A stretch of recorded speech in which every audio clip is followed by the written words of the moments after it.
अपने दर्द में रो रहा, उसको दर्द और पीड़ा हो रही, सहन नहीं हो रही है, और माँ कहती है अरे बच्चा चुप हो जा, पुचकारती है, लेकिन उसको न देख सकता, न सुन सकता, न बोल सकता है, तो कुछ भी नहीं कर सकता, रोता ही रोता है खाली। तो दर्द में रोता है, पीड़ा में। तुम जब इधर आए, जरा बड़े हो गए, तो तुमको बताया ये सब कुछ। और तुम्हारे जाने का जब समय हो गया तो तुम्हारी बुद्धि यहाँ रखवा ली, और देखना यहाँ रखवाया, और सुनना यहाँ रखवाया, बोलना यहाँ रखवा लिया, सब रखवा लिया उसने जितना भी था। और तुमको मतलब यह है कि निकाल बाहर किया, फिर तुमने उस पर कपड़े डाल दिए। क्यों? कि भाई अब देखा नहीं जाता, अब देखा नहीं जाता, अब तो डर लगता, घृणा हो गई, तो कपड़ा डाल देते हो। तो इतना नहीं तुम देखते हो, जब ले जाते हो कपड़ा ढक करके, तो वहाँ गड्ढा खोद के गाड़ देते हो, लकड़ियों पर रख करके, और इसको रखते हो और जलाते हो। तो तुमने आग लगाते देखा नहीं कि फुक है, यानी कपड़ा जल गया, नंगा हो गया। तो तुमको ये नहीं दिखाई दिया कि कोई कपड़ा लिए जा रहा है, कोई सोना, कोई चांदी, कोई मकान, कोई बाल, कोई बच्चे, कोई रिश्तेदार, या हिंदी, अंग्रेजी, उर्दू लिए जा रहा। ये जाते में सब रखवा लेगा, आते में कुछ ले आने नहीं दिया। तो ये आपको समझना चाहिए कि ये किराए का मकान आपको थोड़े दिन के लिए दिया है, तो आप कोई घर बार मत छोड़ो। मैं कोई घर बार छुड़ाने थोड़ी आया हूँ। तो खेती करो, दुकान करो, और दफ्तर का काम कैसे करो? ईमानदारी, मेहनत, झूठ नहीं। झूठ और धोखा और बेईमानी और चालाकी और मारपीट और हिंसा और दगेबाजी और सीनाजोरी और जबरदस्ती, बेईमानी, ये नहीं, ईमानदारी, मेहनत। घर में आओ, अपने बच्चों की सेवा करो, ये दो ही तो आपकी ड्यूटी है, और क्या ड्यूटी। और जब आप जाओ सोने, कोई काम ना हो, तो ये मनुष्य मंदिर है, इसमें जीवात्मा बैठी हुई है, और ऊपर से परमात्मा 24 घंटे बोल रहा, एक क्षण भी बंद नहीं होता। 24 घंटे उसका कथा कीर्तन आरती 24 घंटे हो रही है, और तुम्हारे कानों तक आवाज दे रहा कि तू मेरी आवाज को सुन ले, और मेरी आवाज को सुनकर पकड़ के मेरे पास चला। तो तुम कभी सुना? कूड़ा कचरा लाद लिया इस पर। तो मैं तुमको जरा बताता हूं, ये तो बहुत से डॉक्टर हैं यहाँ, और आप पढ़े लिखे हो, विद्वान हो, आप जानते हो कि जीवात्मा कहाँ है इस शरीर में। तुमको मालूम, ये जो मिट्टी पड़ी है उसका एक बालू का कण, एक जर्रा उसके लाख टुकड़े कर दिए जाएं, उससे भी वो छोटी है, और इस शरीर में बंद है। तो किसी ने एक्सरे में, किसी ने आले में बताया, कहीं नहीं पता चलता। सब लोग आला खींचते हैं कि इसमें कौन है, कौन निकल गया और कौन डाला गया, लेकिन कहीं कुछ नहीं। तो मैं तुमको बताता हूँ, तुम तो मतलब ये है कि मेरी बात पढ़े लिखे अनपढ़ सब सुनो। देखो ये मनुष्य शरीर, बच्चा पीछे हो जाओ, इधर पीछे मत खींचना नहीं फोटो को, ये सत्संग हो रहा है नहीं, आप कुछ मत करो। ये फोटो किस लिए खींच रहे हो? अभी मत खींचो। देखो मेरी तरफ, ये अनमोल मनुष्य शरीर है, ये मनुष्य मंदिर है, इसमें 24 घंटे देववाणी, आगाजवाणी, आसमानी आवाज, कलमा और आयतें हो रही हैं। मैं तुमको इधर बताता हूँ, देखो इधर, ये जीवात्मा न इधर है न इस तरफ, न ये इधर बैठी हुई, न इधर, और न इस तरफ है, यानी इधर नीचे कहीं नहीं। अब मेरी तरफ देखो, ये दोनों आंखें बीचों बीच में, ये जीवात्मा दोनों आंखों के मध्य में, दरमियान में ये बैठी हुई। यहाँ उस जीवात्मा में एक आंख है, वो तीसरी आंख, तीसरा नेत्र, और शरीर में 2 आंखें। कितनी आंख हुई? बोलो, जोर से बोला करो ताकि समझ में आ जाए। 3 आंखें हो गई। देखो इधर, ये जीवात्मा दोनों आंखों के बीचों बीच बैठी हुई है। उस जीवात्मा में एक कान है और शरीर में 2 कान। कितने कान हुए? 3 कान हुए। अब तुम समझ लोगे तो जल्दी आ जाएगा। ये जीवात्मा बैठी हुई है दोनों आंखों के बीचों बीच। उस जीवात्मा में एक नाक है और शरीर में 2 नाक। कितनी नाक हुई? 3 हो गई। तुमको कभी किसी ने बताया कि 3 आंख है, 3 कान है, 3 नाक है? कोई बताने वाला तुमको मिला? पहले सोचो इस बात के लिए। तो इधर देखो, ये 2 आंख, 2 कान, 2 नाक, ये तो शरीर में। ये बाहर का काम करते हैं, सुनने का, और देखने का और सूंघने का। अब जो अंदर में जीवात्मा जो बैठी है उसमें एक कान है, एक आंख है और एक नाक है, तो इस आकाश के ऊपर सुनने का काम करेगी, देखने का और सूंघने का। तो तुमने कभी शास्त्रों में कि स्वर्ग की और बैकुंठ की बहिष्ठ की कितनी सुगंधी है तुमने कभी सुना? तो ये नाक सूंघेगी, वहां कितनी सुंदरता है, यानी कितनी वहां खूबसूरती है, तो ये आंख देखेगी ये बाहर की। तुमने कभी किसी से पूछा और तुमने कभी रामायण है, गीता है, कभी शास्त्रों को तुमने ध्यान से पढ़ा? उन महात्माओं ने तो देखा था, उन्होंने तो तीसरी आंख तीसरा कान उन्होंने खोला था। इन आत्माओं की जमीन जो ये दोनों आंखों के बीचों बीच बैठी हुई है, तो इधर देखो ये डंडा है, ये पूरा डंडा पूरा का पूरा।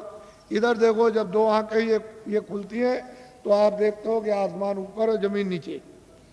तो शरीर की जमीन तो ये नीचे है और शरीर का आसमान ऊपर, लेकिन ये जो तीसरी ये आंख है जो जीवात्मा बैठी वो यहाँ, वो तीसरी आंख तीसरा कान तीसरा नाक इस आकाश के ऊपर है। तो आत्माओं की जमीन ऊपर है, जीवात्माओं की जमीन ऊपर है, वो चेतन है, वो जड़ नहीं है। ये खेती नहीं है, दुकान नहीं है, दफ्तर नहीं है, ये कपड़े नहीं है, कोई सामान नहीं, कोई टट्टी नहीं, कोई पेशाब नहीं, कोई लड़ता नहीं, कोई गाली नहीं, कोई गलोज नहीं, कोई धोखा नहीं, कोई बेईमानी नहीं, कोई मस्जिद नहीं, कोई मंदिर नहीं। ये जीवात्माओं की चेतन जमीन ऊपर। तो तुमने कभी किसी से पूछा कि महात्मा नाम किसका है, योगी किसको कहते हैं, क्यों योगी कहा जाता, क्यों महात्मा कहा जाता, क्यों महापुरुष कहा? ये तो आपने कभी पूछा नहीं। भाई इसमें लगे हुए झूठ चल कपट भरे हुए धोखे बेईमानी में, तो इसमें आपको क्या मिला? क्या मिल गया? ये यहाँ क्या मिला? वो तो जो यहाँ कुछ है वो तो क्षणिक। ये तुम्हारे कानों तक ऊपर से आवाज आ रही है, उधर से प्रकाश आ रहा, तो उस प्रकाश का आनंद और उसका देववाणी का वो ठंडक तुमको मालूम होती है इंद्रियों के द्वारा, तो तुम कहते हो जरा सा आनंद मिल गया, फिर और जगह मिलेगा, और जगह मिलेगा, और मिलेगा। वो देखने में मिल जाएगा, सुनने में मिलेगा, कपड़े में मिलेगा, मकान में मिल जाएगा, खाने में मिल जाएगा, स्त्री में मिलेगा, बच्चे में मिलेगा, चलो राजपाट में मिल जाएगा, सारी दुनिया पर राज करना। लेकिन वहां गए कुछ नहीं है ही नहीं। अरे ये मृतलोक है, ये भूल भुलैया है। रास्ते से आए थे, रास्ता छोड़ दिया, आंखें बंद हो गई, कान बंद हो गए, सब बंद हो गया, रास्ता भूल गए। अब वापस जाने का कोई रास्ता नहीं। तुमको तो मालूम नहीं कि एक ही रास्ता जीवात्माओं के आने का शरीर में और वापस अपने घर में जाने का एक ही रास्ता, दूसरा कोई रास्ता ही नहीं। और तुम यहाँ भटक गए, चलो वहाँ चले और वहाँ चले, उधर चले, तो इस अंधेरे में ये सब अंधकार है। उधर तो सूरज निकलता नहीं, उधर सूरज डूबता नहीं, उधर तारे नहीं है, इस तरह के उधर चांद नहीं है। तो तुमने कभी पूछा किसी से कि रामायण में क्या लिखा? रामायण में जो उन्होंने प्राप्त किया वो तो उन्होंने लिखा, गोस्वामी जी ने, तुलसीदास जी ने। और आप रामायण पढ़ते हो तो आपने क्या देखा? आपकी समझ में क्या आएगा, क्या लिखा? इसलिए महात्माओं की बारी आपकी समझ में नहीं आ सकती। तभी तो अर्थ का अनर्थ हो गया, और धर्म का अधर्म हो गया, और कर्म का अकर्म हो गया, और सत्य का असत्य हो गया, और न्याय का अन्याय हो गया, और प्रेम का दुश्मनी हो गई घर घर में। तो बताओ, मैं तो तुमको अमूलक चीज देने आया था, लेकिन अब यह है कि थोड़ी बारिश हो गई तो ये जमीन अमीन भीग गई, तो आप समझते हो हमारे कपड़े गंदे हो जा रहे। कपड़े तो बच्चा गंदे होते ही हैं और होंगे ही, लेकिन जो जीवात्मा जो कितने जन्मों से गंदी हो गई, कभी तुम इसकी सफाई करके इसको आजाद स्वतंत्र कभी करोगे?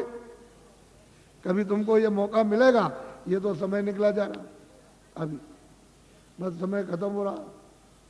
बहुत तो समय चला गया आपका, बहुत बरस आपके निकल गए, अब ये थोड़े से रह गए, वो भी निकलने वाला।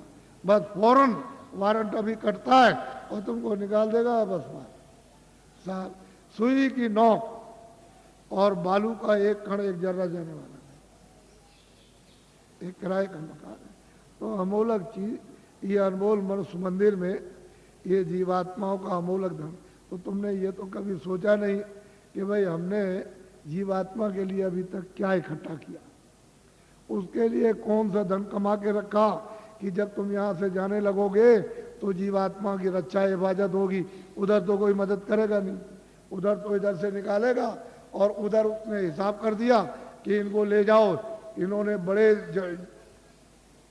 मृत लोक में जाकर बड़े दुष्कर्म और बड़े मतलब बुरे काम और पाप कर्म किए, तो इनको ले जाओ कुत्ते में बंद करो जा करके। तो कुत्ते में बंद, कुत्ते से निकाला बिल्ली में बंद, बीच से मिला तो गधे में बंद, गधे से निकाला ऊँट में बंद, तो ऊँट से निकाला किसी पंछी में बंद, तो 4 खाने 84 लज्जोनियाँ। फिर तुमको ये मनुष्य शरीर किधर मिलेगा? तुम तो ये सब जानते नहीं, तुमको तो ये सब मालूम नहीं, तुमने तो देखा नहीं।